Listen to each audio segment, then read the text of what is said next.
If you've read a lot of the financial and market headlines, many people are asking, are we in a recession right now? Is the economy trending into a recession? So we want to talk about what actually indicates a recession, what a recession means, and look back at some past recessions, and this should give you some peace of mind that your financial plan should not be in jeopardy, even if we are trending into a recession. So with the recession, it is hard to tell if we are in a recession generally until we are actually past a recession. So overall recession is a general decrease in GDP, a country's GDP, for more than 2 quarters, but there are a lot of different factors that tie into this. Many people think that a recession the only indicator of a recession is a decrease in stock prices, but that is a misconception. There are a lot of things that factor into it. So stock prices, the unemployment rate, manufacturing, inflation, supply chain, and many different economic indicators that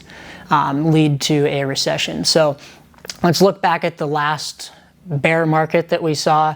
2020, March of 2020, we saw a 34% decrease in US equity markets from the COVID-19 pandemic. And that was not long enough to be considered a recession. That was just a market pullback, a short bear market.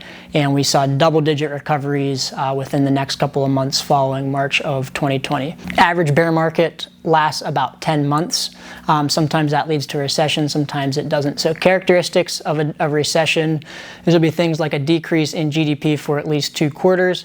Consumer confidence is down, they're less likely to make major purchases. Unemployment spikes and companies begin massive layoffs. Reduced consumer activity, which forces business to scale down in production. Inflation leads to decreasing in purchasing power of the US dollar, which leads to consumers purchasing and buying less things. But what is an actual economic indicator that would be come into play to dictate that we are actually in a recession? So the first thing would be, again, decline in GDP. The second would be a rise in the unemployment rate. Third would be low consumer confidence. Fourth would be stagflation in manufacturing and sales. The CPI index, which is the consumer price index that tracks inflation, which ultimately just leads to a rise in inflation. So we look at causes of a recession. The first one would be when supply cannot keep up with demand. Example, this was 2008 with the housing market. The supply could not keep up with the demand for houses, which then led to the second cause, which would be an asset bubble. Asset bubbles bursting, so the housing bubble or the dot-com bubble in the early 2000s are examples of this. And another cause of not a recession but a bear market would just be economic shock or a black swan event. So 9/11, COVID-19, those were examples that led to a bear market, not necessarily led into an economic recession. Investing can generally be a very emotional thing, and when you rely on emotions and not logic or investment principles or sound financial planning, that can generally be costly to your returns of your portfolio. So when times get tough, human nature is that you get fear of missing out and you want to limit your losses. So you see your portfolio drop, you want to sell to limit any downside. When fear and emotion comes in, investors tend to do the opposite of what you should. This would be, they tend to buy high and sell low. So if we look at this graph here, this just shows as the economic cycle progresses, the emotion that comes along with the market. So you can see here at the top, there's a euphoric emotion when the market is at an all-time high. Generally, as a consumer, you want to buy more.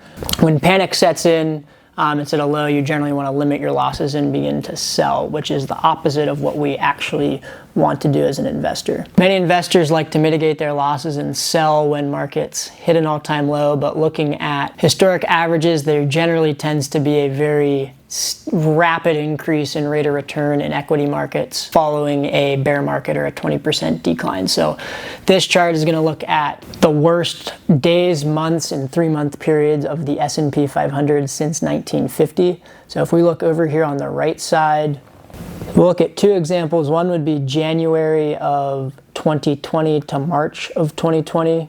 The S&P 500 decreased 19.6%, but 1 year later, so 1 year after that, the rate of return from that dip was 56.4%. And then the second, the last recession that we saw, so from December of 2008 to February of 2009, over that 3-month period, the S&P 500 was down 17.3%, and 1 year later, we saw an increase of 53.6%. Winter is always followed by spring, meaning that a bear market is always going to be followed by a bull market. Looking back at history, there's always double-digit returns following negative days in the stock market. So you should have fail-safes in place in your financial plan, that you have safe assets to pull from to get through any down market, so you don't have to sell any equities at a loss.